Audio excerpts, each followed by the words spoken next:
Good evening, ladies and gentlemen. Welcome to the City of Bettendorf Committee of the Whole meeting. Today is Monday, January 6, 2025. It's 5 o'clock p.m. First, we want to welcome John Burns, our new Director of Parks and Recreation. John, welcome. First meeting of many years of meetings, so we're glad that you're here, sir, and welcome aboard. The first item we're going to tackle is our consent item B, and this is a audit report. So for that, we welcome our Finance Director, Jason Chatt, as well as Mia Frommel, partner with our auditing firm. Jason, go ahead and do your intros and then walk us through it. Will do. Thank you, Your Honor. Mia Frommel from Bonsack and Frommel, our new audit firm, is on hand tonight to provide counsel with just a high-level review of the audit of our financials for the year ended June 30th, 2024. Thank you. All right, well, it is a pleasure to be here tonight, and I did put a presentation in front of you to keep this at a kind of a summary level, but I'm happy to answer questions that you may have from looking at the documents. So on slide number 2 are the required communications. And this slide really is the crux of the presentation. It provides you the audit results. There are 3 deliverables as part of the audit that you would have received: a bound, larger financial document with all the financial statements and statistical information, some management's discussion analysis in the front of the report that explains at a summary level the comparisons between fiscal year 24 and 23. There were also 2 letters that were provided. One we call the board communication letter. It's a letter that is rather boilerplate. It's items that we're required to let you know as the governing body, and essentially tells you there were no issues in performing the audit for the city of Bettendorf, and also as an attachment of management's representations to us.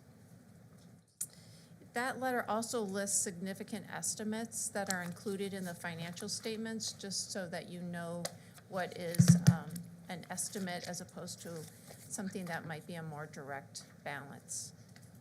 And then last is what's called the control deficiency letter. If you've been around a long time like I have, we used to call it the management advice letter.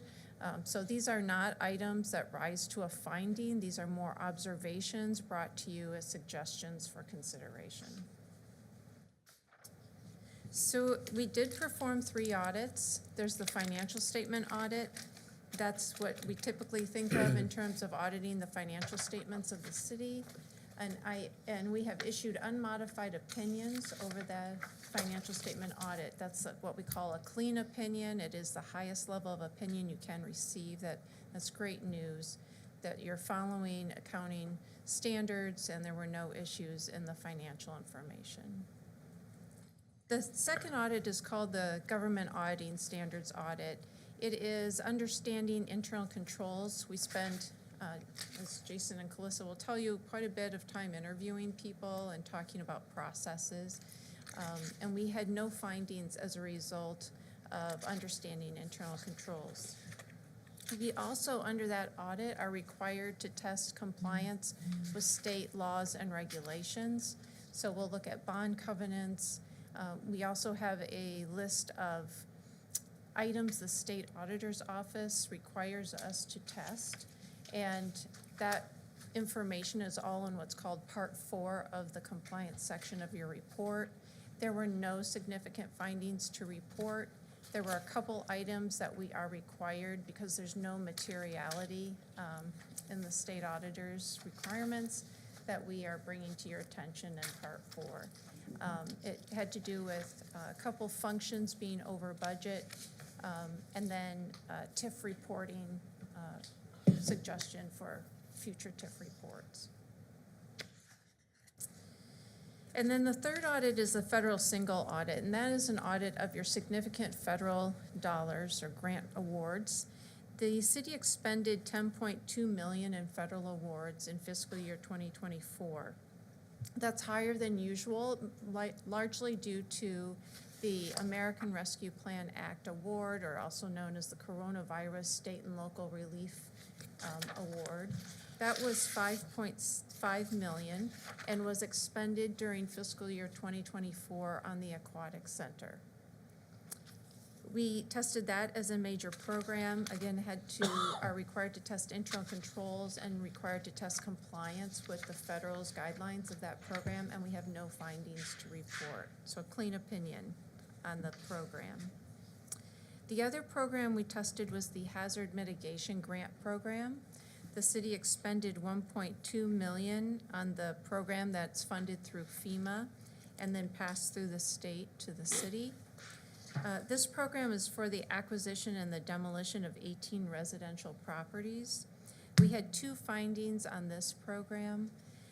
There was a material weakness reported over the reporting of the revenues and the expenditures, and then non-compliance over the reports that were submitted to the state as part of the program not being reconciled to the city's financial information. Both of those were discussed in depth with finance and community development, and it appears that there's a plan in place to make sure that those are rectified. Are there any questions on the audit results? Questions for Mia?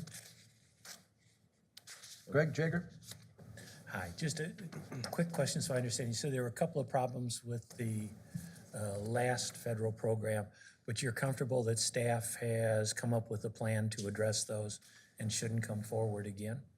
I am confident of that, yes. In the process of that, both departments came together to reconcile the information, to be able to put the information in for 2024.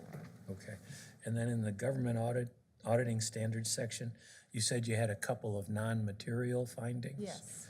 And those non-material findings, are they anything that the council as a body should be concerned about? Or are they minor enough that staff can handle those and we shouldn't worry about it? They're very minor. Thank you. Any other questions? Lisa, do you have any questions?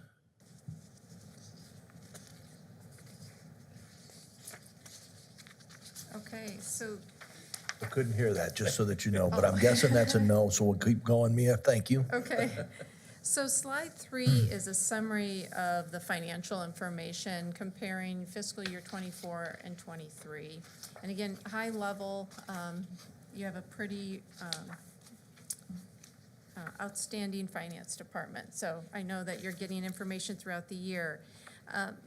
This graph is a comparison of your governmental funds revenue for the 2 fiscal years. That would be the general fund, your special revenue funds, debt service funds, and capital project funds. And total revenue for those funds was at 71.5 million compared to 66.7 million in the prior year. And I'm just going to point out the highlights. The first is property tax, the very first column. You'll have an increase of 1.2 million between fiscal years. It represents just under 4%. That is in spite of the tax rate decrease that was made between the 2 fiscal years. You had increases in assessed valuation is why you have that increase. The second significant item was in the intergovernmental column. It's somewhat in the middle of the page. There was 15.9 million in fiscal year 24 compared to 13.7 million in fiscal year 23. There's several things in intergovernmental. That's going to be your federal and state funding. The increase is, again, the 2021 ARPA, American Rescue Plan, coronavirus grant. So that's where you're seeing the 5.5 million of revenue recognized, which again was part of the Aquatic Center. Also in that category is road use revenue. That accounts for about 5.6 million. It was a small increase from the prior year, just about 119,000. That also includes capital projects, federal grants, which decreased 3.9 million from the prior year. There was a large federal highway construction program that you've had. It's been wrapping up in fiscal year 24. So that's why you see a fluctuation. What is not in that number is that hazard mitigation grant we discussed as a major program. Most of that has been deferred to 2025. You'll see that come through as revenue because the reimbursement had not come in a timely basis. So we'll talk about that again next year on the comparison.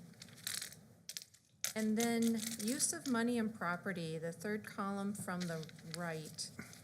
The increase is $850,000, and that is due to higher interest rates. Rates range from 2.3 to 5% in fiscal year '24 all year, as opposed to the prior year where you just kind of saw this ramp up where it finally reached its peak in June of 2023. Rates are going down, so we're anticipating that to change a little bit for fiscal year '25. But the impact was an increase of $850,000 between fiscal years. On the expenditures for your governmental funds, total expenditures were $78.6 million compared to $71.6 million in fiscal year '23. So one thing to do is to really separate debt service and capital outlay. Those, the city's issuing debt for capital projects, and that will fluctuate based on the capital that's occurring, the project plan, the long-term project plan that's in place.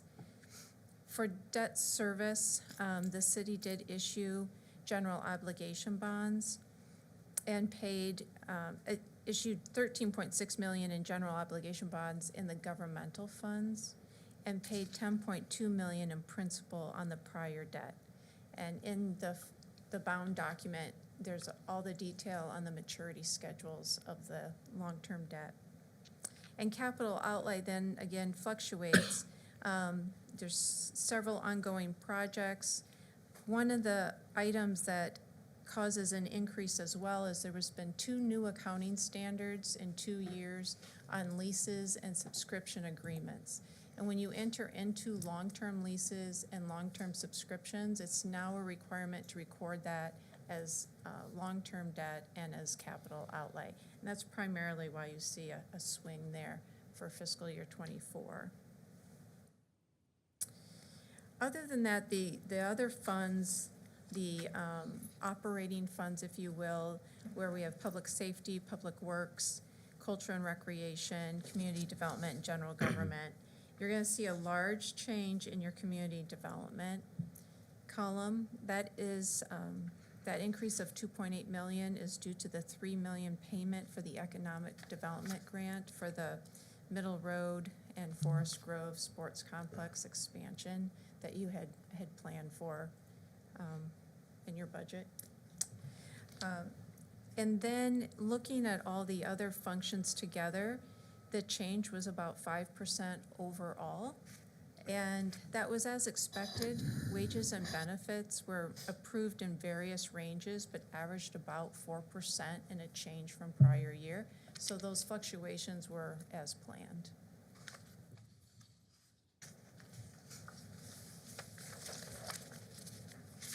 And then enterprise funds.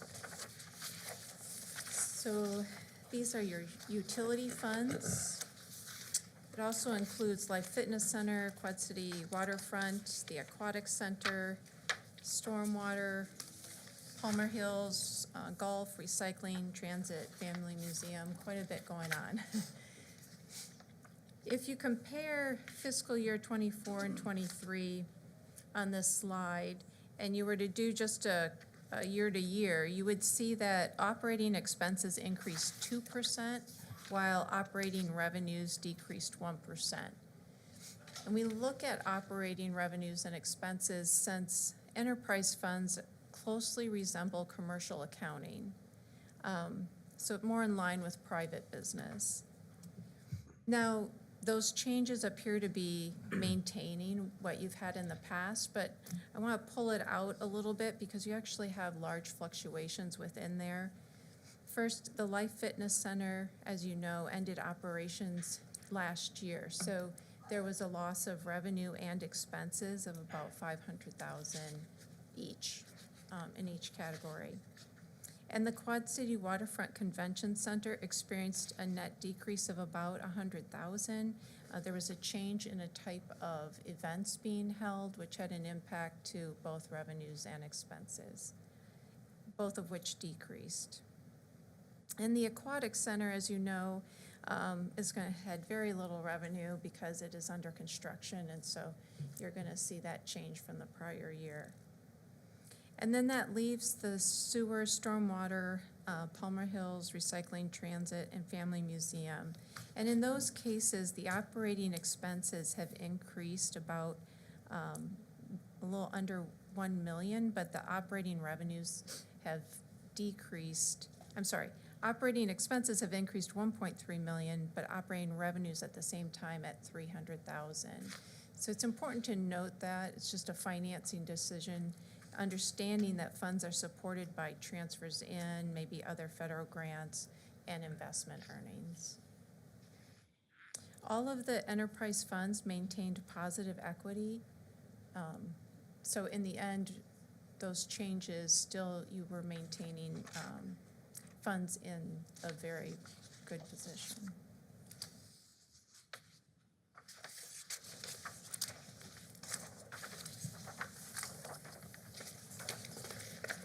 So summary level, so I'm happy for any questions or. Any further questions for Mia? Yep, Greg, Jagger? Your Honor, I have a couple of more specific questions. I had sent Jason some questions. He responded to me. Would it be okay to take a moment just to ask a couple of quick follow-ups on that? We were going to follow up on, we were expecting that we would answer all those questions, Greg, for the council, if that's okay. Yeah, the email went out to everybody. Yeah, but they didn't, I don't know that everybody got it until they walked in the room. So, Well, Jason sent out an email this afternoon with them. yeah, but I'm not sure everybody saw Okay, it. Yeah. if you want to do it later, I'm fine with that. Well, I thought we would do it as Mia was done and then Yeah, that's walk right into it, Oh, unless that's perfect, thank you. there's something else you want to ask. No, Besides thank you, those. very nice job. Appreciate you picking it up mid-year. Thank you, Your Honor. When you look at the government revenues for '24, it's 71 million total. When you look at the expenditures total, it's 78 million. That's a difference of 7 million. Should we be concerned about that? Should you be concerned about that? No. I can jump in, Yeah. if you don't mind, Councilmember Sexer. As Mia stated, 3 million of the 7 million that you know was the economic development grant that was originally budgeted in FY '23 as part of the development agreement for the expansion out at the sports complex. And then we often see fluctuations in the timing on the capital project expenditures, where maybe revenues for those expenditures don't match, revenues for those projects don't match the timing of the expenditure. So if you looked at operational funds, every department, every fund ended within budget, and we added fund balance across the governmental funds. So I think in total, everything is functioning just as you think it should be. Usually those types of discrepancies are timing on, in this case, economic development grants and capital projects mainly. Thank you. I would expect that the Forest Grove project was in the height of that year, and we were expending a lot of those federal dollars to finish that project. So I got to believe that that's a culprit as well. As we were finishing up that project, a lot of those invoices are getting paid at the end of that project. I may be wrong, but I think it's a big part of that. And I would expect that if we looked at it over 5 years or 10 years, it evens out. Right. But just on the chart, it jumps out, so it's a question I figured I had to ask. Thank you. Nick? Thank you, Your Honor. Just one little bit more detailed question on the long-term subscriptions and leases and how that new law has changed how we're supposed to recognize it. What effect does that have for us sort of at the city level? Is that really changing anything? I would look to the back at my accounting manager, Calissa Malin, because she could Hi, answer that, Calissa. much more eloquently than I could. It was certainly a burden as far as the workload change. We did get your approval at the time to buy a piece of software called DebtBook that actually helps us with that. But it is definitely pretty burdensome on the accounting side of things. Yeah, if that kind of answers your question, Yeah, I guess as a follow-up, we're changing them from presumably operating expenses to That's having to, yep. okay, all right. Interesting. Sometimes Okay. operating, sometimes capital, depending on the type of. So other than the headache from a administrative side of things, how about a, I guess financial, or I guess, can you help me clarify, help me understand, what is that changing from a recognition perspective for us from the city? Mia can probably speak to the purpose of the rule, Yeah. if you don't mind. That would be fine. So to match more commercial accounting, this new standard came out to say there are these long-term agreements out there that are nowhere reflected in the city's financial report, Got it, okay. except on a year-by-year payment basis. So what it did is say, no, if you have a long-term agreement, you need to show that all up front as debt, like a long-term commitment, and then show debt service payments over the life of that. So the impact is in the year that you enter into a new lease or a new subscription, it impacts your budget because all of a sudden now you have to recognize that as a debt item and as a capital item. And thank you, that's helpful. So are they differentiating between, say, police vehicles and software, or? Yes. They are, okay, It's software, it's purely, the subscriptions is only software. right, okay. That's for, in its past 12 months. So what we see most often at cities is gonna be your body cameras and data and, not necessarily vehicles.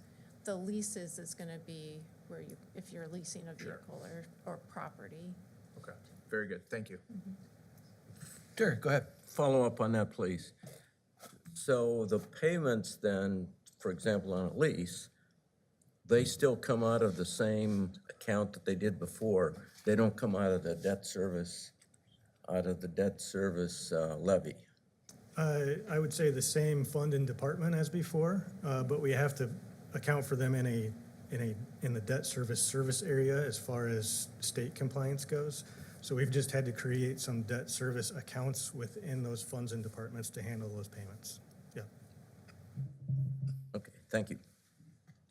Your Honor, Other questions? further follow-up on that? Yes. So these things get paid out of the general fund or whatever the revenue source is, not necessarily a debt service levy.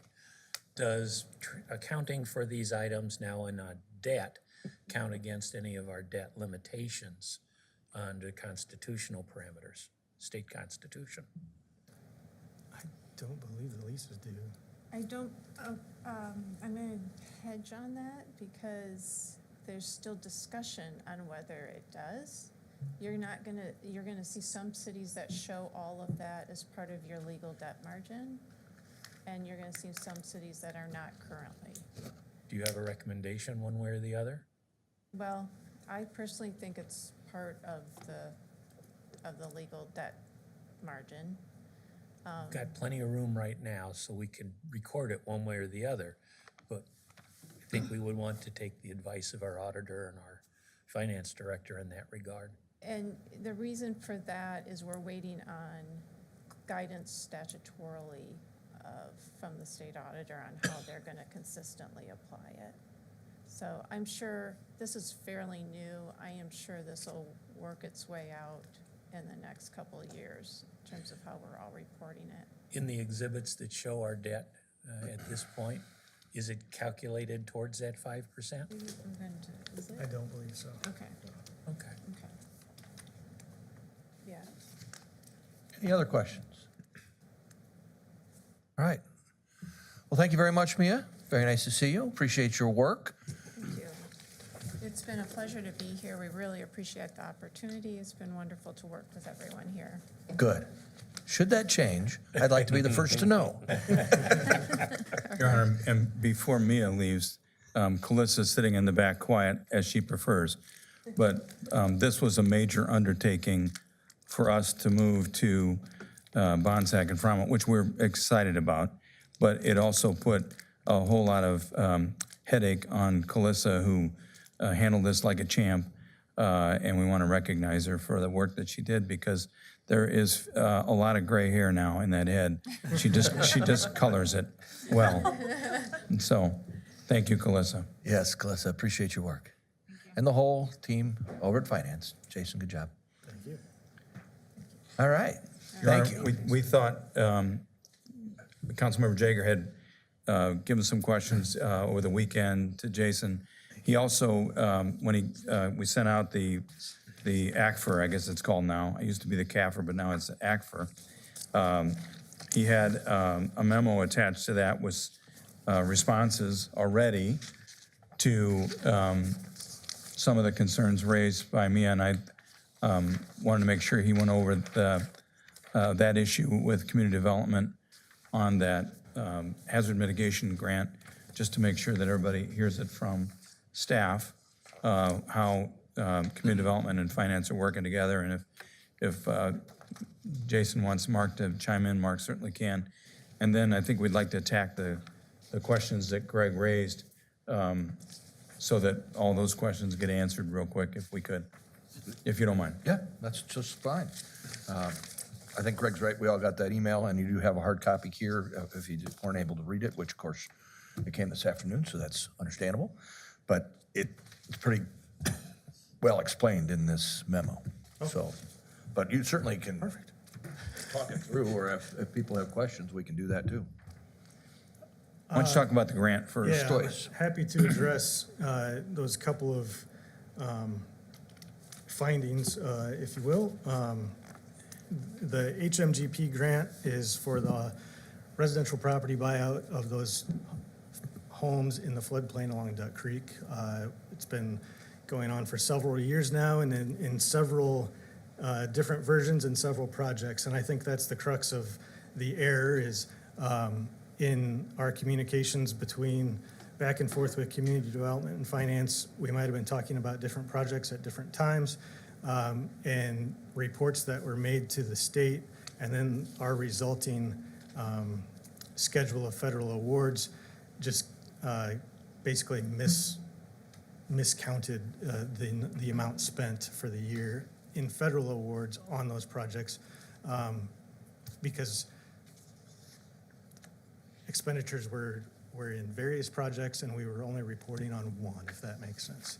So we had to kind of like circle the wagons and get everything right.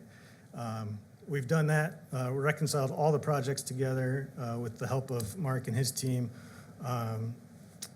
Corrected all the reports. Just received reimbursement. We're fully paid up. Just got that check or wire a week or two ago. So, and we've just been in better communication and put in some review processes just between what Mark's doing on his end and what we're doing on our end to make sure that we're on the same page going forward. Questions on that? Any comments, Mark? Sure, if I can just jump in to add to Please. that. So there's, first of all grant funds were expended on appropriate items per the grant. So the city didn't spend any money on anything they weren't supposed to spend it on. What happened in reality was the accounting for closing one project and the accounting for starting another project, which was happening at the same time. If you weren't really careful with that project code and you hit CD017 or CD018, and it was one or the other, it got counted to the other project within our own system. And so then if we do a report out of our system, that cost doesn't show up and doesn't get accounted on the quarterly expense report. It really doesn't matter because we keep score with the feds at the same time. So they go, hey, you sent us this invoice. It looks like you didn't ask for reimbursement on it yet. Oh, that's because we had it on the wrong grant. We'll bring it over to the other grant with our own accounting system. So it's really a tracking mechanism. I think the move away from AS400 and to Oracle is going to make this so much easier, because within AS400, you're kind of dialed into just that one screen. You can't really look across all projects and look for those that may have got coded wrong. So that's really what happened in that regard. It's kind of a coding thing on our end Relative to actual grant expenditures or reimbursable expenses, 100% no problem. We're in good standing with the state of Iowa. Okay, good. Said way better by Community Development Director Mark.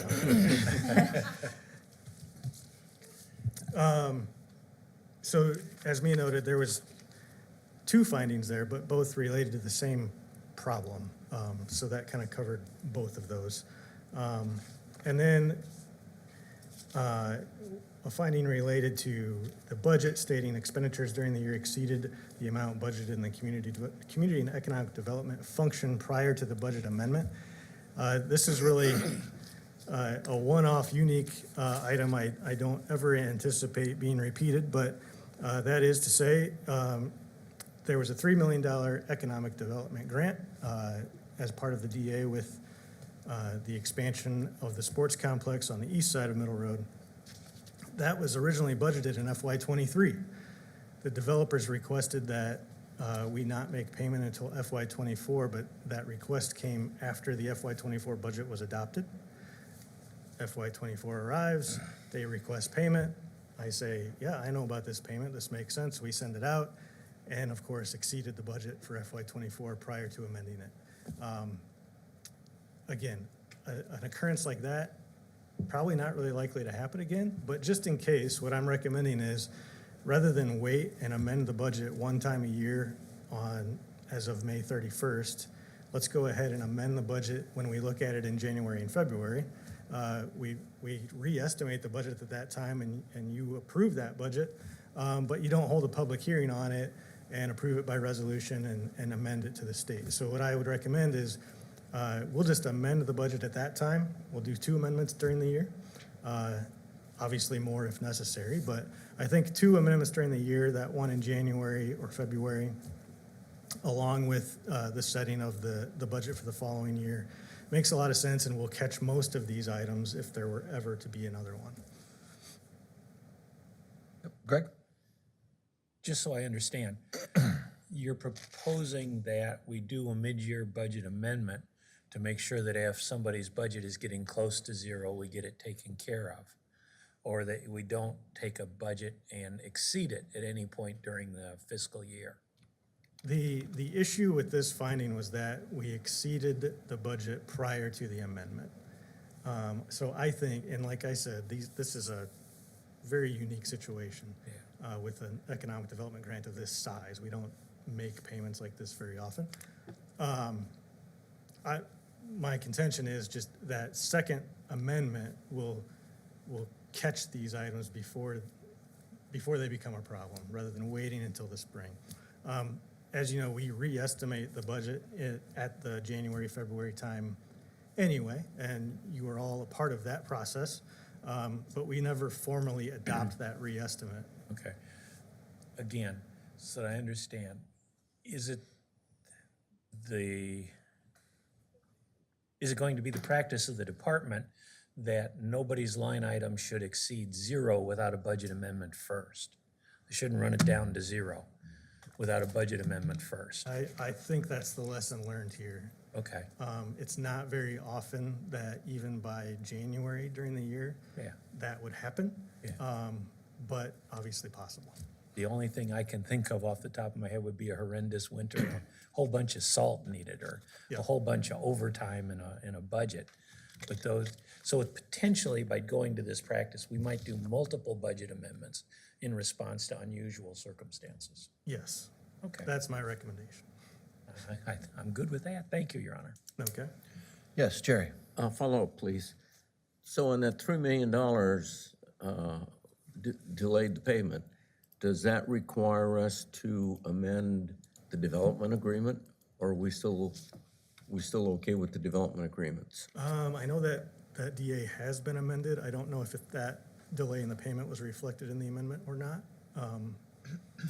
I think I'd probably defer to Chris on whether or not the agreement would need to be amended, but I think both parties agreed to it, and we might even have a letter to that effect, if I remember right. Yeah, I would have to, I would want to look at it before I've not looked at this particular issue, so I don't want to commit right now.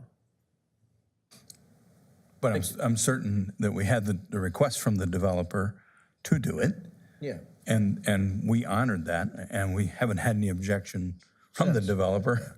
I mean, I think in Since- general. I just want to make sure the Yeah. paper trail Yeah. is Material, correct. material changes to development agreements.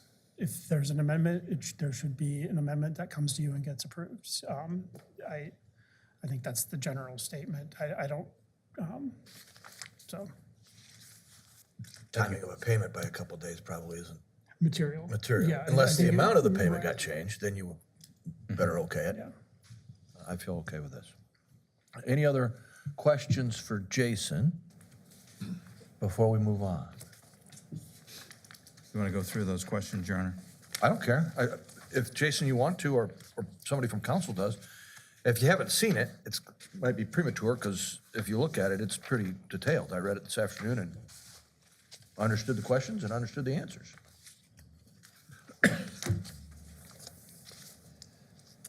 I can quickly comment, maybe in summary, just around governmental fund or fund balance and targets in general. I think if you look at the governmental funds, you'll find that we are our ending fund balances, again, back at June 30th, this is a snapshot in time.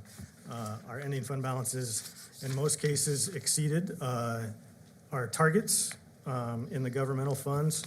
And for the most part, also the case in the business type funds. You will see on the second page, business type funds.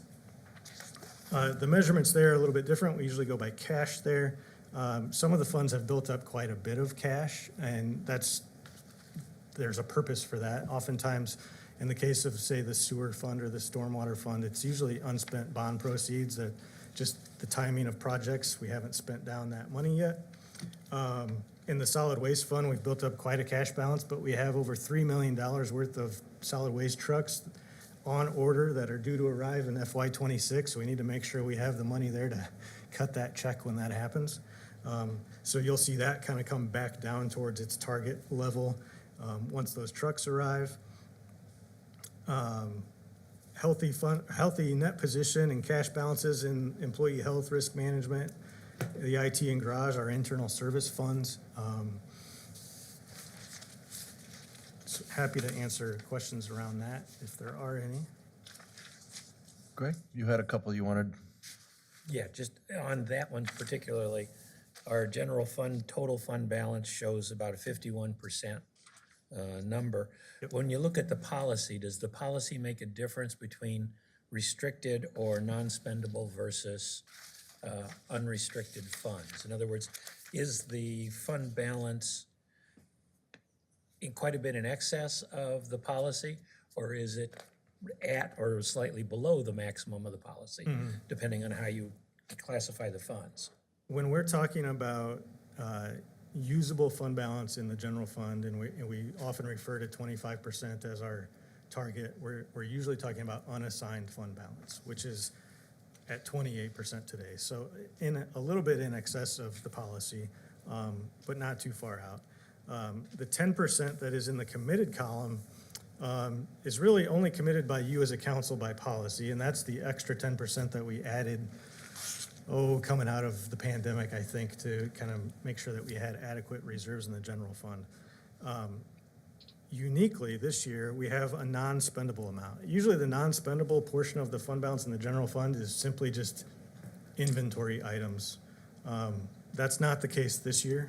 The $4,096,000, most of that is the internal loan from the general fund to the landing project. So that will, over time, as the SCRA grant and RDA grant are paid back, those payments will come to the general fund, and that portion of that non-spendable portion of fund balance will then move to unassigned. So at 6/30, you had 28% in unassigned.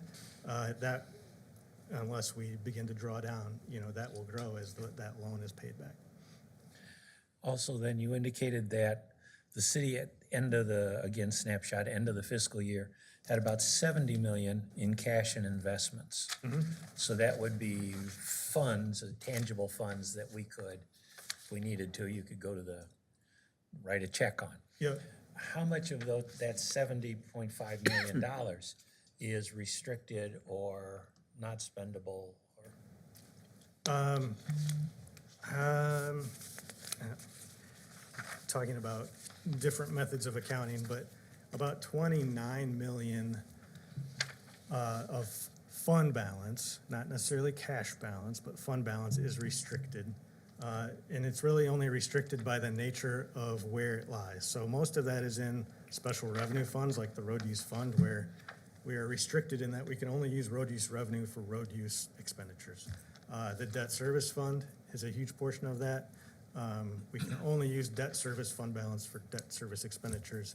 And then the capital funds are also restricted for their specific purpose, whether that be vehicle technology or CIP projects. They're restricted for capital expenditures. So 29 of the, and we're kind of crossing accounting methods here. I think that we talked about 46 million in fund balance in the governmental funds. 29 of the 46 is restricted. Cash, I might have to do a little digging on, just because your it's general impression's enough for me. I'm just trying to get a sense of what our cash position is and whether that cash position is encumbered in great measure or not. I mean, my gut feeling is no. We have a pretty good understanding of what our encumbrances are. I can't tell you that number off the top of my head, but, and then just so council's aware, it's about $70 million in cash and investments. At any given time, it's usually about 50-50 cash in the bank that is easily accessible versus investments, and our investments are in CDs and government agency bonds. Also pretty quickly accessible if we needed to, but we might have to take a loss on the investment if you start grabbing those. But for example, today we probably have about $30 million in the bank account. Jason, in the following question, we talked about PV schools carrying $8 million of debt, Scott County at $15 million, Bettendorf no debt, city at $139 million. You said your answer indicates you caution against drawing comparison because of different financing methods. Does that mean that those school districts actually carry more debt than is reflected in the chart? Or is it actually 8 million at PV and 130 million for the city? No, the numbers are accurate as far as debt goes. And the purpose of that table is to let the reader know, if I'm a resident and I'm a taxpayer into all of these entities, this is the amount of debt that applies to me as the taxpayer. But I would just, my caution is that, schools have different financing mechanisms for capital improvements. They have Couple levies and such. yeah, levy rates, and the county is similar, probably more similar to city than to school, but still very different in how they finance their capital plans. So I think if there's a comparison to be drawn, it's probably better to look city to city if we wanted to compare debt levels. My concern is that I agree with you that that's maybe a better apples to apples, but if I'm a resident, I'm looking at what I'm paying and who I'm paying it to and what I'm paying it for. And so it struck me when I saw that chart. I completely understand. Could you help me with the risk management fund? Yeah.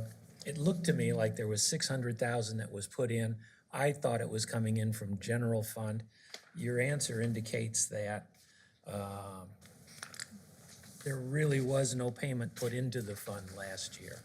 The question 7, if you. Yeah, so first I'll say, risk management, like the Employee Health Insurance Fund, is an internal service fund. So we take the costs of our risk management program, which includes insurance premiums and deductibles and even damages that maybe aren't insured.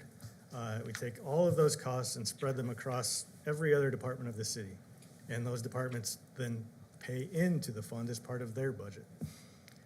So that's where the revenue to the fund derives, is actually from our internal customers, if you will. I believe the $607,000 number, which I found in the book on the cash flow statement, is the cash provided by those regular operations, which means, Just the transfers in from the other departments. yep, minus the expenditures. But those are all funded by general fund generally anyway. Many of them are. Some of them might be road use, I suppose. Yep, and all the enterprise funds have their portion but Their to pay. charge. It doesn't usually change by $600,000 in any given year, and there's kind of an odd reason that it does. And again, I'll have to we'll walk through cash basis accounting versus accrual basis, but the FY '24 insurance premiums were paid by check or wire, I'm not sure, in June of '23. So actually in FY '23, the cash left. The expenditure wasn't posted until FY '24, appropriately where it belonged, but that drew the cash balance down at 6/30 of '23 by about $600,000.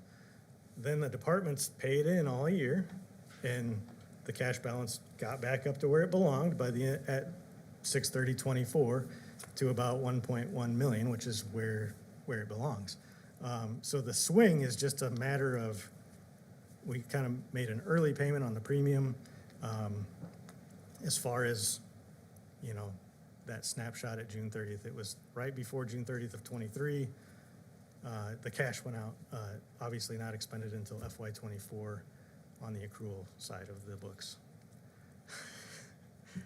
Now, I appreciate the information. I had trouble understanding how it was working, so I appreciate that. And I'm not sure I'm doing a great job of explaining the difference between cash and accrual, but we'll get there. And then the only other question, Your Honor, that I had is just to verify again, for the last 7 fiscal years, the staff in the city has only increased by a net of 4.2 positions, which I find very impressive, given the growth of the city over Right. the last 7 years. And I don't disagree, and we all took a kind of a hard look at that this afternoon. We got together, Decker and I and Kathleen, and started counting up additions, and I really think it's the net of, and Kathleen, feel free to jump in, but we've added many positions in public safety, and that's been offset by reductions in parks. Sorry, John. Just because of the closure of the Life Fitness Center, that we're not operating a pool anymore. We're not operating the Palmer Grill anymore. So, yeah, the net effect over those years is really only +4, which I was pretty impressed by too. Thank you, Your Honor. Thank you, Jason. Decker, you have something to add? Just that, Your Honor, we're going to go back and relook at that to make sure that number's right, but we feel pretty comfortable it is, and that goes to show you what effect that's had on the overall budget, because we've added over the last probably 5 years or 6 years, 10 firefighters, I think 6 police officers, a park maintenance person. So we think there's been about a net number of about 18 positions, but offset by almost all of that from those changes we made in those other departments. Other questions for Jason? Lisa, you got one or no? Perfect. Give a thumbs up. You gave a thumbs up, we think. I think so too. Jason, anything else you want for us to know about your presentation today? No, just reiterate what I've mentioned before. I was really impressed with the Bonsack and Frommel team. Really Good. glad to have them on board. I think we've got a great product for you, and happy to take on any other questions. And I echo Decker's praise of Calissa. She has taken on a lot this year, and this was no small task in and of itself. So Excellent. Thank you. Well, thank the whole team. Calissa, again, thank you. All right, council, let's take a look at the consent agenda. Are there any questions on any items on consent? Kind of a short consent, A through H. All right, then I'd like to entertain a motion to approve all those consent agenda items, including consent B we just talked about at this time. So moved. All those in favor? Aye. Any opposed? All right, we'll take up all of our consent agenda items tomorrow night. Anything on items to appear? Any questions there? All right, I don't have anything to add for tomorrow. Anybody have something to add? Craig Adamson. Question, how's the ice skating rink doing? Jason, do you have new numbers on? The last I heard, we had made about $70,000 as of New Year's Day. Been pretty busy. Very busy. Yep. Excellent. And that exceeded Yeah, the only last 22, season, 23 season in those 2 weeks, or Yeah. 2.5 weeks. we made about 61,000 the last season we were open in total. Your Honor. Yes, Do sir. we need to do a budget amendment for more skates? I would second might. that, Mr. Jager. They didn't have my size when I went, so I shoved my large feet into tiny little skates. Make a note of it. But you Order look more good doing it. gargantuan That's right, skates. yeah. All right, let's move to our presentation then. Jeff Ryder's going to talk to us a little bit about our July 4th festivities and the update. Yeah, good evening, Your Honor and Council. Thank you for the time tonight. First off, before I start with the questions, Councilmember Baden had suggested to please not take anything personal tonight, and I'm simply the conduit tonight. So this is an open conversation. Please feel free to say anything you'd like. I will not take anything personal. So I respect any questions or comments you may have, Councilmember Baden. Tonight is a discussion about the 4th of July.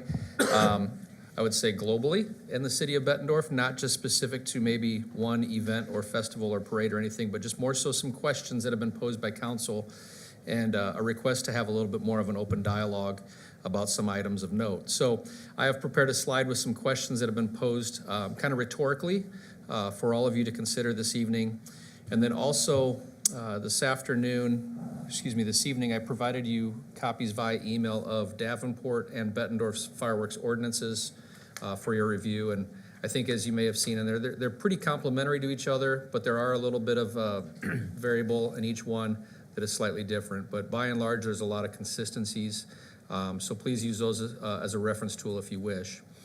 Before we get started as well, just as a oversight on the 4th of July as a whole, our department heads and their staffs provide a lot of support, human resource and tangible support to these events and festivities. So as we progress through the conversation tonight, please feel free to ask any questions of those department heads as they have a lot of intelligence on the events and festivities as well. By and large, we feel very confident that we've made some pretty positive changes and enhanced improvements this past year. We think things went very streamlined. We did make some improvements and also just some enhancements to some of the things. Police and fire have great IAPs in place in case there is an incident. So we are very confident that the safety measures they put down in the protocols are very, very well baked as we start our festivities. Councilor Curran provided some great contract review this year for many things, whether it be for our vendors or the fireworks, et cetera. His oversight and review of those contracts was very much appreciated. Digital payment processing. In years past, there was a lot of transactions occurring, mostly in like the hands-on areas where the kids and the families are playing. And there was a lot of cash transacting and moving between people. And that's kind of an uncomfortable thing whenever you have 10,000 people of many demographics in a confined area and there's bags of cash floating around. So the fact that we went with some digital payment processing this year and not as much cash moving around was certainly a good safety measure for our staff that were working those days, and also just provided us some peace of mind that our reporting is going to be very accurate. So that was a good enhancement this year, and that'll get even better in 2025. Enhanced communications. I think the response to our events and festivities are phenomenal. People really like the communications. And then a great safety enhancement we made this year was the burial of utilities along Spruce Hills up at the events. Casey Hoffman, Brian Schmidt, Brent Morlock, they worked very hard to make sure that the electrical was safe by burying the utilities up there. And it really mitigated a lot of risk with those vendors when it comes to overhead power lines and things. So we've made some nice improvements. I think we're going to continue to get better. But for the sake of time, I'll shut my mouth and go right to the next slide. and start to put these questions in front of you, and we'll just handle these linearly. There's no priority here. But these are some questions that I would open up for discussion amongst all of you, and we can just start from the top, and I'll take notes as we as a staff are gonna start planning here later this month. So parade entrance and spectators shooting water and throwing of water balloons. So some of our parade entrance, and Kim Kidwell has the registrations, but they notate that they have water. Whether it's our pressure wash guy, our friend of the community who keeps the crowd cool, or whether it's just super soakers or something to that effect, there are parade entrants that shoot water, and that seems to be pretty well embraced by the people that go to the parade. Many of them, we actually saw a young man with his baby who was cooling his baby off with the mist of one of those. And then there was the other suggestion about throwing of water balloons. We believe we have staved that off. 2 years ago, there were some projectiles thrown. This past year, we didn't really see it as an issue. But I would open this up for conversation, and by all means, again, we will take any recommendations or thoughts, no hard feelings. We'll honor any well wishes you may have, so. Have we had any issues? We heard of it last year from one person who complained that I think we brought up and we talked about. Historically, is this something that we have had like injuries or people that were struck by water balloons, or that the water somehow caused a problem? I would tell you, by and large, I think a lot of our parade spectators embrace water. I mean, typically it's 90 to 95 degrees and they like a little bit of cool off. The water balloons, obviously, as a projectile, could be considered a concern. I'm not aware of any injuries that have been sustained because of folks throwing water balloons or spectators throwing them at parade entrance, either way. It is something that has occurred, but I don't believe it was really an issue last year at all. I think this was something we kind of curbed, and it's kind of taken care of itself. Okay. Yeah, great. Your Honor, on this point,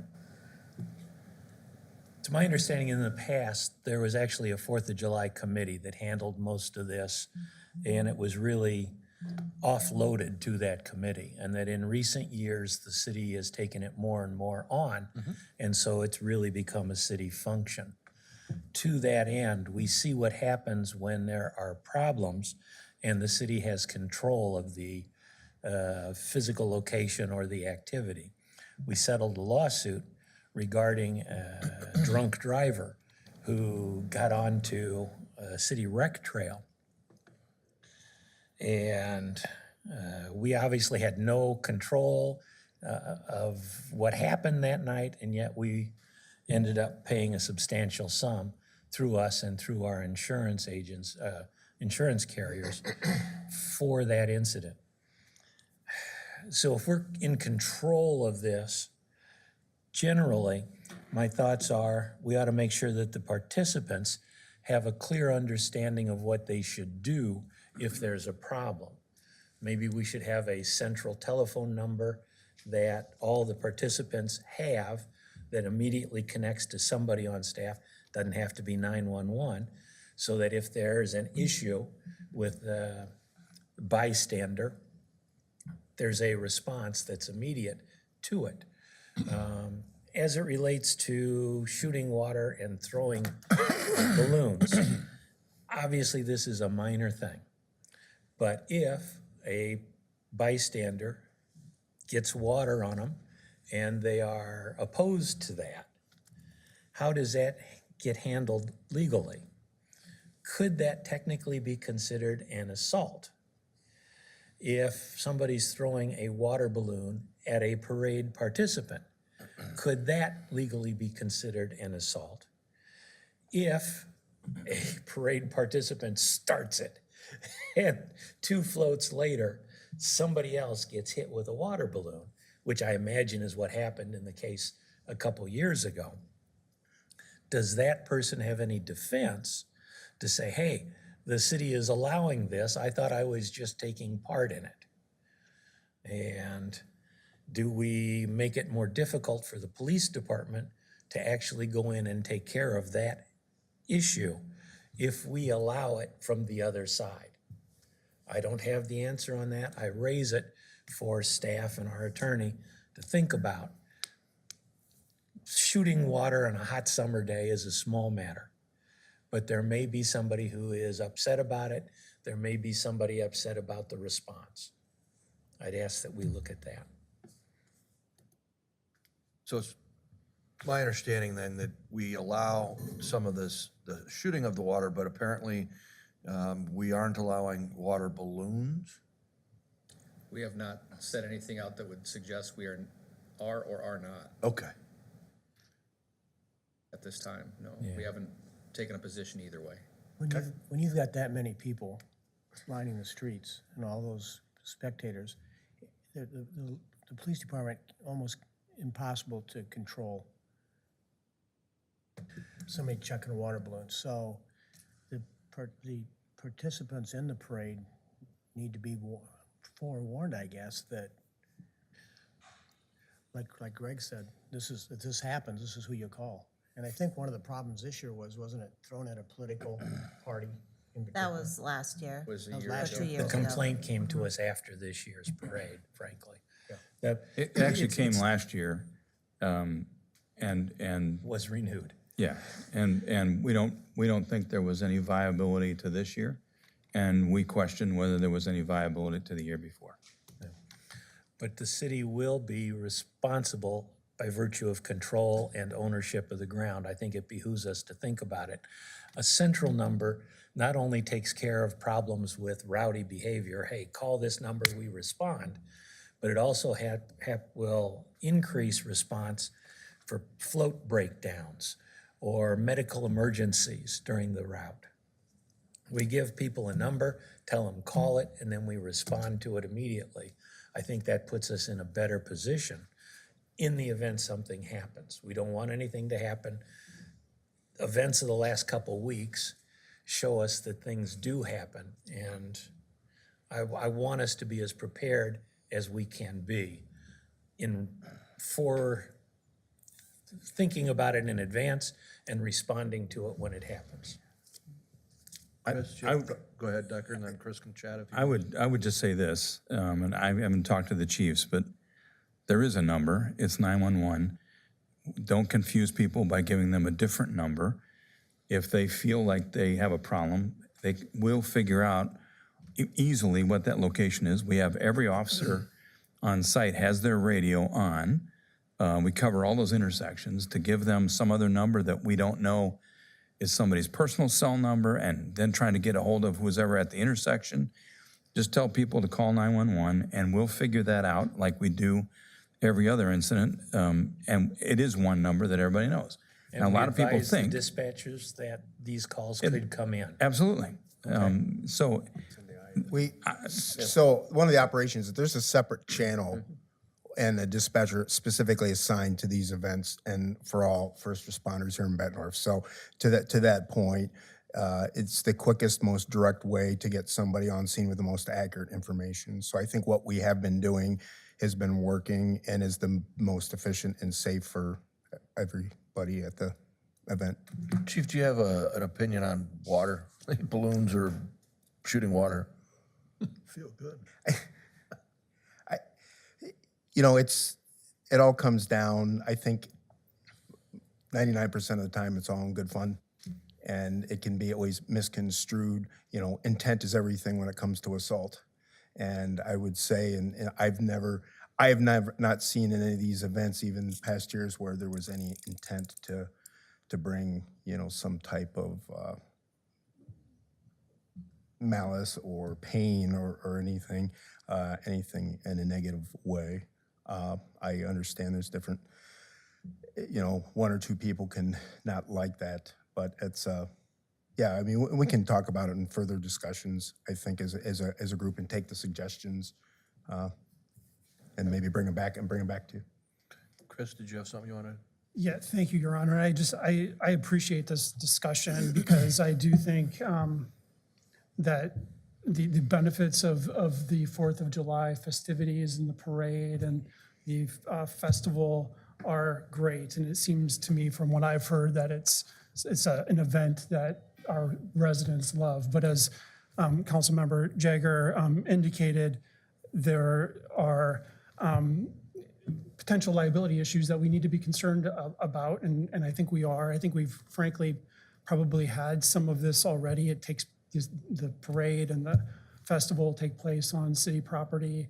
We were already involved. I think one thing that I've appreciated about the last year and Jeff's involvement and the involvement of our staff is that we're really analyzing the event and our involvement and the risk associated with it and trying to manage that risk and do the cost benefit analysis that I think makes sense. So I think, the issue of liability, we're trying to address that in a number of ways, including contractually, including with our processes, and I think also with communication and making sure that people know who to call if there's an issue. And we've had a lot of discussion about whether 911 is the best way or not. I think we'll continue those conversations.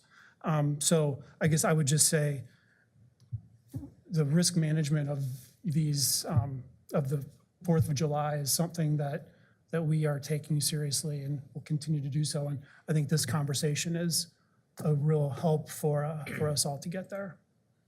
And I would just echo what Decker mentioned about police presence, public safety presence on the route.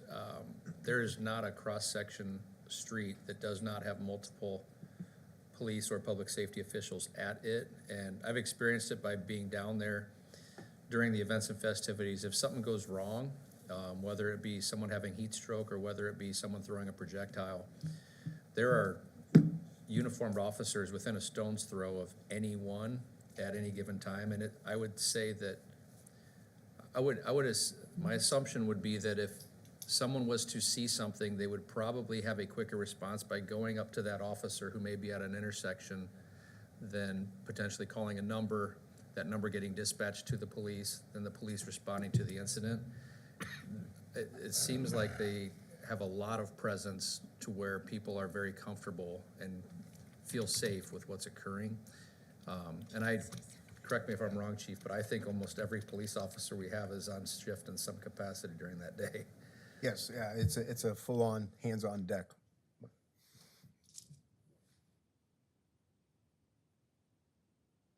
Oh, yeah, Greg. Thank you, Your Some Honor. more? In terms of staff having this, I'm fine with staff having it. I don't know that it needs to come back in front of the council. Staff has heard the concerns. I appreciate that there's an officer on every corner. Obviously, officer on every corner doesn't help us when you see the kind of tragedy that happened in New Orleans. But I think maybe also when staff looks at this, that there'd be some sort of a paragraph in the handout to all the parade participants, what to do if there is some sort of a mass event of whatever. Here's what you should do. Take your float and go to the nearest side street or whatever the chief and the staff would recommend for all of those people in that parade. Do you have officers stop the parade and everybody shelters where they are, or do you try to clear them out? What do you do? Might be helpful to tell the participants ahead of time. Also, excuse me, with the 911, that's fine by me. Whatever you guys think is best. I leave it to you at staff as the experts in this. I just raise the concern so that we do handle it as best we can. We can certainly make those notations in the handouts as well. That's no problem. Absolutely. Frank? Thank you, Your Honor. Jeff tried to outguess me and he was wrong. Mine wasn't negative, Jeff, but in the 10 years I've been on council, I've had one complaint, and that was last year by a non-resident person. I'm not sure how big of a problem it was in their minds, but like you say, we have officers all along the route, and they're accessible, and they're watching what's going on around them. So if they saw something that was detrimental, I think they would act on it immediately. But I think you and your team have done an excellent job in putting this parade on, as well as the one for Halloween. And I just would like to thank everybody involved on the staff that's been involved in this, but I think what you've said tonight so far, I think another number would be confusing. If you call the police department, and the chief just explained how that works, if you call the police department, you're gonna get referred to the center, and they're gonna handle it from there. So if you need help, whether it be an ambulance or a police officer or whatever, they'll take care of that for you. And I hope it doesn't come to that, but every once in a while, we have somebody that gets ill during the parade, and they have to address that. But I think as a city, I think we've done a great job, and we put a great product out on the street for the people to enjoy. And like I said, one complaint in 10 years, I don't think you can do much better than that. Thank you, Councilmember Baden. I don't want to shortchange what Councilmember Jager is stating as well, and I had some real passionate thoughts whenever I started with this committee this year. There were some liabilities and risks that I had some great concern with. One of them was with our contracts and how they were reviewed, and I integrated Chris into the process immediately. I think it's important that he looks at those liabilities. With any parade, with any event where, again, you have multiple demographics, you have explosives, you have alcohol, you have confined spaces, there's some Sounds volatility. like a party. This is everything we ever wanted, right?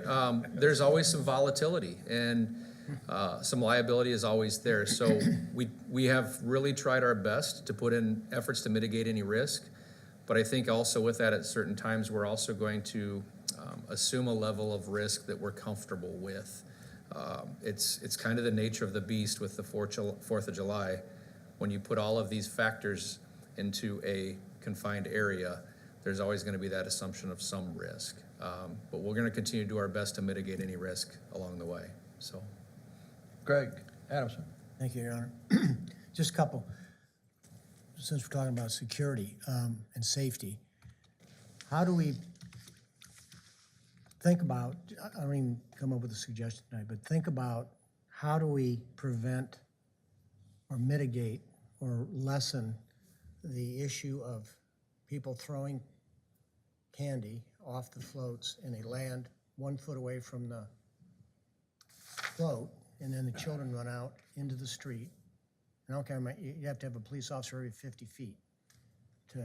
Councilmember Adamson, you need to get a better arm. It's not me. I think the council, we get out. Sure, I understand. And we take a side of the street and you throw it over at the curb. But so anyway, something to think about. And then. I agree, and I think what has happened at the Festival of Trees, where they have event chaperones, if you will, that walk the routes, I think if we integrated something to where you have a chaperone, if you will, that walks with the entrance, not a singular person, but multiple folks along the route that could help keep people at bay whenever they do come chasing out after that candy and things like that. It works really well at the Festival of Trees, and I think if we had folks along the route walking with you all, that can help mitigate that as well, to just kind of police those sorts of risks. Wait, something to think about. We've also given instructions to the parade floats about doing that very thing that we've talked about, and we can enhance that a little bit to make sure people aren't doing that. There'll be some folks that will either not get that information from whoever their parade captain is, but Kim's done a really good job of changing the information that we hand out to everyone. So we'll continue to do that, and likely involved, talking about water balloons. So we'll get more information out to the parade participants, and if they don't pay attention and we get the complaint, we simply don't let them come in the parade the next year. Right. And they know that. So we'll be able to do that. The second thing, Your Honor, and this is kind of serious and delicate, so I just want to just broach the topic. And I haven't been on the department for a long time, so I don't know what's in place. But if you think about the 4th of July and the mass of people right at the end of two highways, where the highways come together and separate, and considering what's going on in the country, are we thinking about other things? And that's all I want to Just think about that. That's a question I think that Councilmember Brown had broached with Decker today as well. And we thought about the parade festivities up at Spruce Hills, first and foremost. We think we can do some better buffering or barriering, if you will, of Spruce Hills in the event that anyone wants to get aggressive with a vehicle or some other projectile. There's some measures we can put in place behind our stages, I think, to help buffer that main midway of Spruce Hills. Not my big, I mean, yes. Yeah, downtown, I understand. We have a monster down here. we need to think We'll about it. we'll certainly take a look at You bet. in ways to enhance that. You bet. But that's something that obviously you're not gonna tell everybody, hey, this is what we're doing for security reasons, so that's a staff thing. Sure. You put garbage trucks at the end of I-74 when you opened that up. Anything else on the shooting water and the parade? No, sir. You want to move to, Yeah, I think 2 and 3 could be handled together. Dates and times of personal or private fireworks, and added regulations on quote-unquote flashbangs. This is more the commercial grade firework I think we're talking about, not the ones that are shot off by professionals at the end of the night. So I think this is more what you see in the neighborhoods, and the times and the types of that. So again, we're happy to oblige and honor any wishes council may have relative to these 2 items. Greg Jager? Hello, Your Honor, how are you? You've been so quiet. I know. I appreciate you letting me ramble. I guess this is something that I have brought up as it relates to the flashbangs. It occurs to me that in the past year, I heard more and louder flashbangs in my neighborhood than I had heard in prior years. This year, this being my first year on the council, I received a number of complaints about flashbangs, that people with pets have a difficulty with their pets during this time, that there was an article in the newspaper about a vet who suffered from post-traumatic stress, and it was not so much the noise as it was the unanticipated noise that caused the problem. It seemed to me that as it relates to flashbangs specifically, we might be able to compress the time in which they are allowed so that people can still shoot them off if they want. But if you narrow it to a 2 or a 3 hour window as opposed to the entire day, the people who are most affected, whether they be pet owners or have personal problems, can anticipate it better and make better arrangements rather than simply giving up an entire day of their lives. As it relates to the dates and times for the fireworks, I noted that when we started, the times with Davenport were the same. They are now not the same. I don't know why Davenport made further restrictions, but I wonder if the rationale that we started with shouldn't still be applied now to again keep us consistent with our sister city. And I certainly understand the concern about trying to enforce all of this, That's the biggest problem I see. but it's, my house was burgled and we didn't catch the burglar. There's a law against burglary, it still happened. I recognize that we can't enforce 100% all the time, but I also expect that the vast, vast, vast majority of our residents are law-abiding. And if we say there's a good reason for a restriction here, most people are going to abide by it. And that will address a large portion of the problem insofar as it relates to these flashbangs. Thank you, Your Honor. You bet.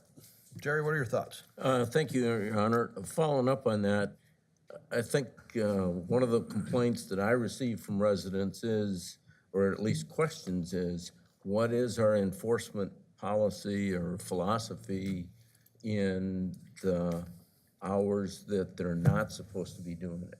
People understand, okay, there's a lot of people out there that would like to go back to no fireworks at all, but they understand that the legislature has limited us on that.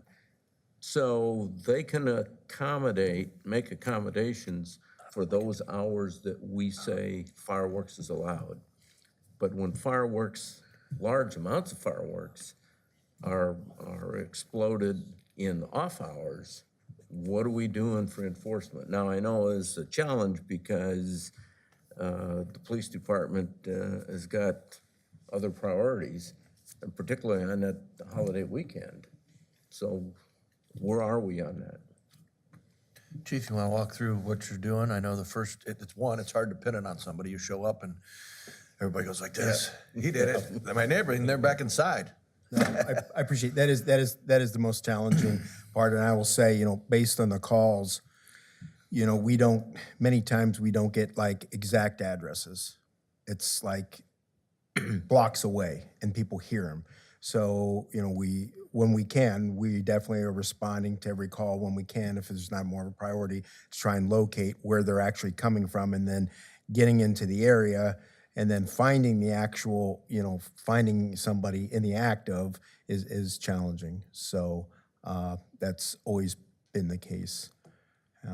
But yeah, of course, if we're able to enforce a violation, and again, I'm always going to say there's discretion involved, but our officers know during those times, they're gonna do what they need to do, and if it's a violation that they can cite somebody, they're going to. Unfortunately, it doesn't happen that often, and it's not because we aren't trying. It's because it's just very challenging.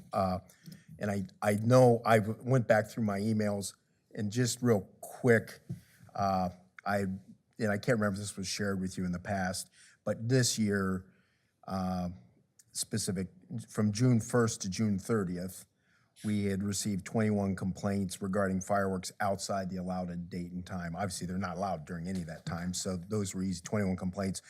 When you get closer, obviously, they start ramping up. From July 1st to July 8th, we received 60 complaints regarding fireworks outside the allowed date and time frame. So that's just a stat there. And actually this, they're allowed on New Year's Eve, and I went back and looked, and we had 2 complaints outside. To be honest with you, I didn't hear that many. It was maybe because of the weather, but we had 2 complaints total outside the 10 to 12:30 time frame. So, can't remember who said it. I think many people do comply with the ordinance and are law abiding and use that time to take part in the enjoyment. It's the other ones that are the problems. Councilor Curran, you may be able to help me with this a little bit. To Councilmember Jager's point about flash bangs, I mean, during the daytime, you certainly don't get a flash. You do get a bang. So with that in mind, we do have the capacity to regulate on time. We can't restrict sale, but we certainly have the capacity to restrict time. So if it pleases council, we could certainly address the issue of how much time people have to shoot those fireworks, and I think we're within our purview to do so. Yeah, if I can just sort of generally summarize sort of what's happened legislatively and with some of the cases. When this came into effect, the legislature allowed the sale of consumer fireworks and had a period of time in which the use of consumer fireworks were allowed. And it was like June, I think June 1 through July 8th, where that was the period in which cities could allow it. The cities have very little ability to regulate the sale. And there was some changes to or clarification of the legislation to say that you can't sort of zone out the ability to allow sales of fireworks in consumer or in commercial or industrial areas. So the ability to restrict the sale of consumer fireworks, as Jeff said, is very limited. But there was a specific section of the Iowa Code that says that a city council may, by ordinance, prohibit or limit the use of consumer fireworks. So that's where you will find some cities that have just said, we will not allow the use at all of consumer fireworks in your city. There's then the question of, well, if people can buy them in your city, is there going to be use anyway, which gets to the enforcement issue, I suppose. But I do think that the way that the statute is written, I think it allows us to deal with the time issue, the days and the hours, as well as the limit, I think, would allow us to look at some of the types of fireworks. Or I think in this case, the flashbang I would have to do a little bit more research, but I think under the definition of consumer fireworks, I think that would be technically a mine or shell type of consumer or device, or maybe a firecracker. But I think some of the M80s are already illegal. So in any event, I think what it all goes to say is that there is some ability for council to look at the use of fireworks and to do what makes the most sense to council. Could staff tell us why originally Davenport and Bettendorf's hours were set the same? And does staff know why Davenport restricted down? It's my understanding we're at 9 hours from 2 to 11. Davenport is 5 to 10, so 5 hours. So at one time, we were both the same. Why did we do that? Davenport dropped 4 hours. Why did Davenport do that? I believe I can answer that. I mean, originally it was for consistency purposes, so that you between the different jurisdictions, just kind of like curfew, for instance, is another one where we've always shared the same ordinance. So there wasn't a confusion. I know that Davenport, I think just in recent years, I hate to say it, it's gotten to the point in certain areas of town, and it was like sounded like a war zone, and nobody was really following the rules. So I think they just they looked at it unilaterally just to try and shorten that, that time period from now. Ours originally it was from 2 p.m. to 11 p.m. And that's what it's always been on those 2 days, the 3rd and 4th. And Davenport was that too, but I don't know I know last year for sure they changed it. I don't know if it's been 2 years, but they changed it from 5 p.m. to 10 p.m. those same 2 days. So they did shorten it up. And Does staff have any thoughts on what the appropriate hours would or should be? I think we like the idea of being consistent, but they decided without our input to do the change. I think mirroring them would be an easy maneuver. The question is, do we want to do more than mirror them? I think Or that's... do we care? I mean, that was what we came up with the first time around, and it seemed to be good. Maybe it's not good anymore. The problem isn't during 2 to 11.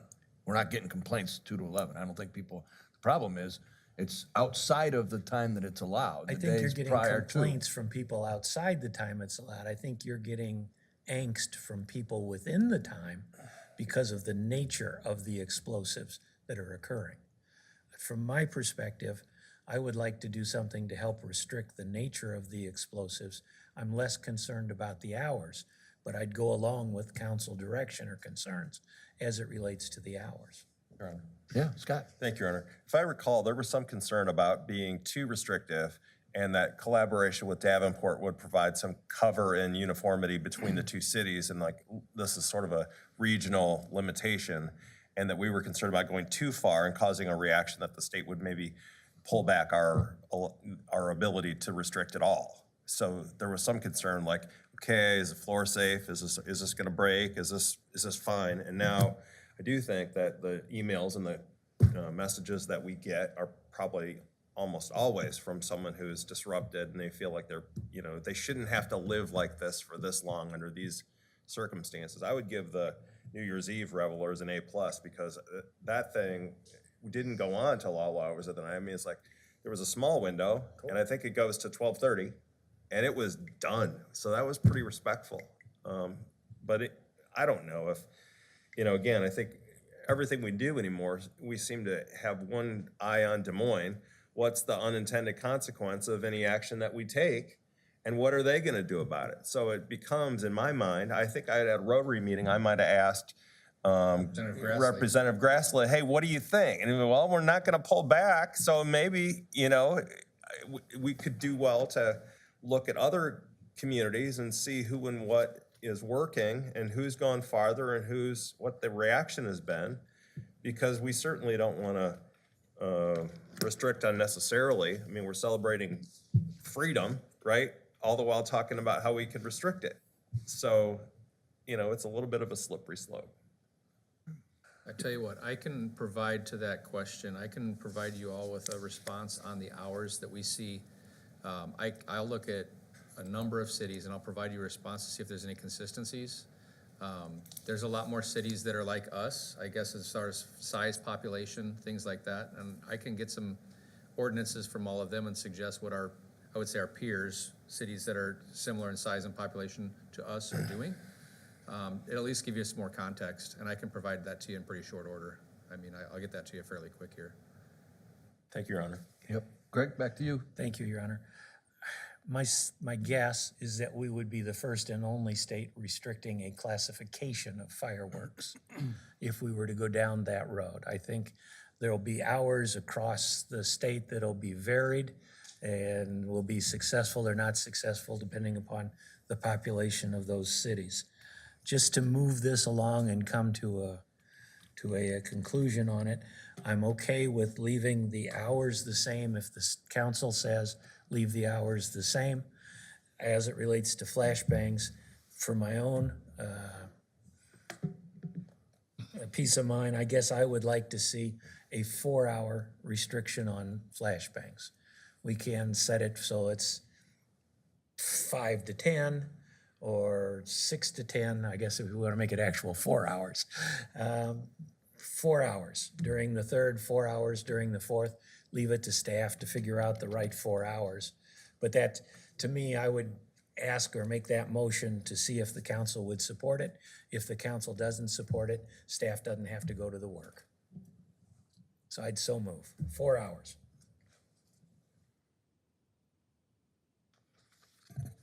Do we have a second? We don't have a second. That's what we don't have a second. I'm fine with that. But we can certainly continue to discuss it and give it to staff to investigate as I want part to of be what you're able to doing. say to the people who complained, we brought it up, we discussed it, council resolved it by saying yes or no, or whatever. If I don't get a second and it falls apart, I'm okay with Point of that. clarification, are we allowed to consider a motion tonight? Is that? That's what's confusing me. I'm just making a motion to direct staff. I mean, I don't think any of It's us are not not taking any seconding action. your motion, but I'm not sure that with it not being on the agenda that we can pursue any action or Well, take a. it's a direction to staff. It's certainly not any council action because it's not on a council agenda. But staff needs to know the thoughts of the council so that they can prepare something for us to consider. In that Fair enough. respect, my suggestion is 4 hours. Anything else on fireworks, flashbangs, topic area here, numbers 2 and 3? Greg, did you have something? Greg Adamson? Not on this one, Your Honor. Okay. Did you have something? Well, Lisa said it's both, but she doesn't even know what a flashbang is, so. But she indicates her mic is having an issue. She would like to see the hours restricted further. But then she said it's both, but she's not sure what a flashbang is, so I hope that's helpful. M80s, cherry bombs, things of that nature. All right, let's move to hours of operation. Yeah, I think this one's pretty, could be pretty simple. I mean, this had come up about the hours of operation for the festivities at Cumberland more so. I think us as a staff, we make it work. We think it's good. God love Kim for being up at Cumberland at the crack of dawn. Thank you for inviting me to breakfast last year. So we're comfortable on that end. The downtown operation handles itself pretty well. The transition from the end of the parade to getting to Cumberland gets a little bit hairy, but we get through it. But all in all, it appears as though we start at Spruce Hills roughly noonish. We go till the conclusion of the fireworks, which typically spans into 11:30. But we do manage pretty well. I'm going to follow up on something I suggested last year and ask for a little bit more department head support for oversight, so we can just take some breaks and relieve each other throughout the day. But all in all, for council's peace of mind, we are happy to continue the festivities as they've gone on, and it seems to be pretty okay. Have you considered a committee of volunteers that might do that for you once they get trained? Understanding that we've made some changes in organizational structure and removed some of the things that you saw as maybe a liability issue. Yeah. You could have people that look like us and walk like us, they just not are employed by the city, who might be able to do the job, whatever that might be. We would love volunteer support.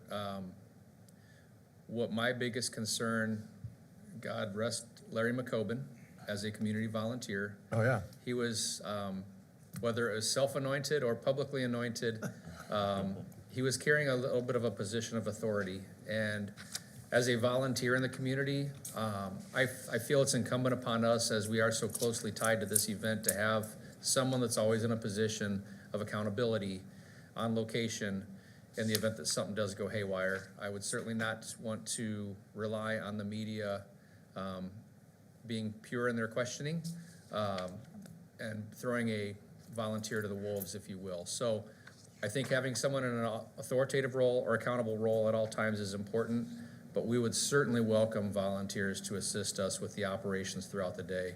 It'd be more than welcome. And I think that we have some groups that are willing to step up this year. The Bettendorf Business Network is a great group of volunteers that would love to have a more active role. And I think there's others like them that could provide some support throughout the day. And have we considered the July 3rd evening stuff again, or is that on the table, off the table? Just asking. I don't really have a position one way or the other. It worked pretty well a year, maybe two.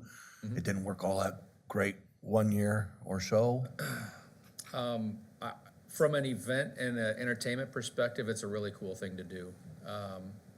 From a human resource perspective, it's the night before a holiday. I would suggest we probably have at least 30 to 40% of our staff in some capacity assisting on the day of the 4th of July. I think it does get a little bit cumbersome on the staff to request that they take the night before their holiday to assist with a second day. Yeah. It does pose some challenges for folks that want to spend time with their families. And given that the 3rd has been the event in Davenport typically, I think we feel the distribution of that wealth is appropriate there, and that us handling the 4th is our niche. Yeah, one observation we have now that's going to affect us for at least this year and 2 more is the John Deere Classic. So whether it's support from volunteers or whether it's getting active participation, we're up against a pretty strong community asset in the John Deere Classic where people are looking for things to do. So that is something that I don't want to say competing with, but it's always something that's going to be there at least for the next 3 years as we go into the 4th. So, Understood. Anything else on the hours of the festival? Anything else in particular about any of this stuff on the 4th of July? Greg? Thank you, Ron. We have gonna have a brand new pool, and it closed down ice rink obviously in July, but that area fenced in. Are we gonna have any staff inside of I would assume the pool will be closed at that time, but we're gonna have any kind of security or park personnel inside? Because there's gonna be a mass of people there, and here's just gonna be this great big open area. Be kind of easy to hop a fence and yeah, so picnic. Has anybody thought about that, or? fair question. On the landing ice rink component, we may integrate it into the programming activities. We don't know yet. If we do not, we will certainly have that closed gated, and we will secure that with personnel. We have to have some conversations with Brad on the pool. He may be open the day of the 4th of July. It might be Why something wouldn't he he does. During the evening, I think that is a mutually, it's mutually beneficial to have folks protecting that asset as well. So I would suggest that we will definitely work hand in glove with Brad to make sure that those facilities are secured during the evening hours. During the daytime, I would guess that there's probably going to be activity there. Just I was considering more about in the evening. Yep, and just as an FYI too, those parking areas on the south side of the rink, those will be open to the public for parking. Sure. And I would guess that there will be many folks up there to sit and watch the fireworks as well. Sure. So that is going to be an added area where we're going to have to really keep an eye on. And that may be the area where the vendor may want to discharge from. It So may we have be, not yeah. even come to any conclusion as to what we're doing there yet, so. But we'll have it secured. And my second comment, and this is maybe just me, but at noon at Cumberland, they did the national anthem. And one end of it was a young lady singing, beautiful. The other end was like a hard rock guitar rendition of the national anthem. I thought it was disrespectful. Maybe that's just me, but I would like to maybe not do that anymore. Yeah, we're aware of what had occurred last year. We were working with the young lady who sung the anthem. The band at the other end was prepared to go on and start their thing, and they took it upon themselves to rock out with the national anthem. We'll stave that off this year. We'll talk to Mark Brenny about making sure that the guitars are under control. Okay, thank you. So, yeah. That's all I have, Aaron. Any other thoughts? Yes, Nick? I've been pretty silent through this discussion. I think that, I'll make it quick. So, based on the data, I would suggest that we just invested a lot of taxpayer time on something that really doesn't matter. I'll be honest with you, we're not getting the complaints. We've had one complaint in 10 years. We've invested a lot of time on something that doesn't really matter. That's my thoughts. Anybody else?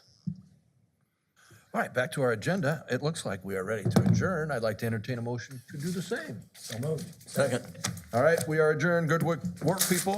We'll see you in 24 hours and 10 minutes.